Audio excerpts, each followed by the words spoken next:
क्या होता है एक्टिवेशन एनर्जी? वो मिनिमम अमाउंट ऑफ एनर्जी होती है जो चाहिए होती है किसी भी केमिकल रिएक्शन को स्टार्ट करने के लिए। ये एक्टिवेशन एनर्जी सबस्ट्रेट के अंदर होती है। एंजाइम इस एक्टिवेशन एनर्जी को हमेशा क्या करता है? कम करता है, ताकि रिएक्शन जल्दी हो जाए। जी कैसे जी। कम करता है? उसके बॉन्ड्स को तोड़ के। जैसे ही सबस्ट्रेट के बॉन्ड्स को तोड़ेगा, एनर्जी रिलीज होगी, उसकी एनर्जी निकलेगी, तो उसकी एनर्जी कम हो जाएगी। तो जिसमें से एनर्जी निकल रही हो, तो बस उस रिएक्शन में अब एनर्जी कम हो जाएगी, तो एंजाइम अपना काम कर लेता है।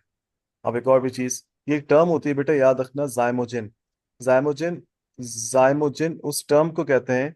एक ऐसा टर्म है जिसमें ये ऐसे एंजाइम के लिए इस्तेमाल होती है ये टर्म, जिनको कोई ना कोई चेंज चाहिए होता है इनएक्टिव से क्या बनने के लिए? एक्टिव। एक्टिव। मिसाल के तौर पे एक एंजाइम है बेटा, पेप्सिनोजेन, याद है? जी जी। ये हमारे पेट में होता है इनएक्टिव फॉर्म में। कौन सी फॉर्म में अनस?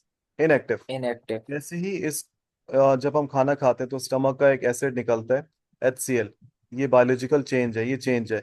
तो पेप्सिनोजेन किस में कन्वर्ट हो गया बेटा? पेप्सिन में। एब्सेंट।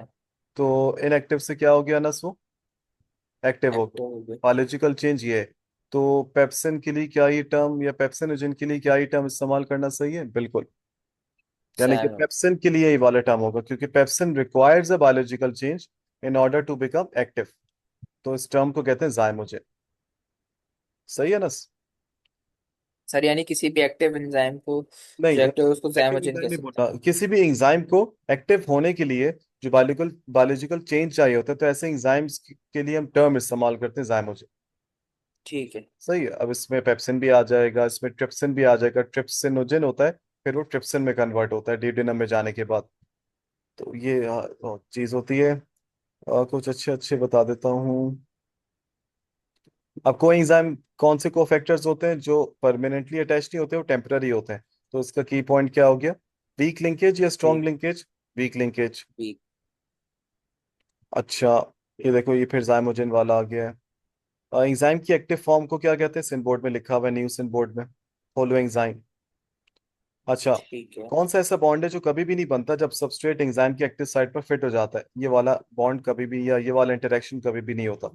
इसको कहते हैं हाइड्रोफोबिक इंटरेक्शंस। सही है ना? अच्छा, एंजाइम की स्पेसिफिसिटी किस पे डिपेंड करती है? एक्टिव साइड पे उसकी सही एक्टिव ठीक है। साइट पे। ये अच्छा है। एक और, हाँ, जिस एक गिवन टाइम पे, गिवन टाइम मिसाल के तौर पे एंजाइम को मैंने दिया हुआ है 2 मिनट, तो उस 2 मिनट पे एंजाइम जितने रिएक्टेंट से प्रोडक्ट या जितने सबस्ट्रेट से प्रोडक्ट बनाएगा, तो उस पूरे टर्नओवर को कहते हैं, उस पूरे उसको कहते हैं प्रोसेस को टर्नओवर नंबर।